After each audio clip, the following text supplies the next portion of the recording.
Madame Teitelbaum, je vous promets qu'il ne restera rien et vous payerez d'une vie des vôtres, chacune des vies des enfants que vous aurez prises depuis 2009.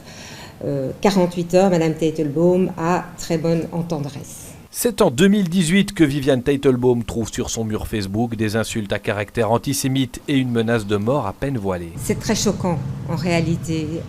Quand on lit ça, on se sent mal. L'élu porte plainte au procès. Le tribunal condamne l'auteur du commentaire à 2 ans de prison ferme et 800 € d'amende. La députée médiatise l'affaire. Je pense que c'est important de montrer que si on réagit, si on va et qu'on dépose plainte, si on se porte partie civile ou si une institution peut se porter partie civile si on n'a pas les moyens de le faire, eh bien à ce moment-là, la personne est sanctionnée. Cette avocate plaide dans de nombreux dossiers liés à l'usage des réseaux sociaux. Elle doit souvent le rappeler.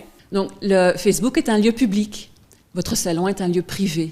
Et donc, la publicité des propos est un élément constitutif de l'infraction pénale. En clair, sur Internet, la liberté d'expression n'est pas totale. Lorsqu'ils sont saisis, les parquets commencent à faire des exemples. Souvent, effectivement, les personnes ont un sentiment d'impunité. Derrière leur écran, ils tapent sur leur clavier rapidement des messages et c'est après coup qu'ils regrettent la véhémence des propos qu'ils ont publiés.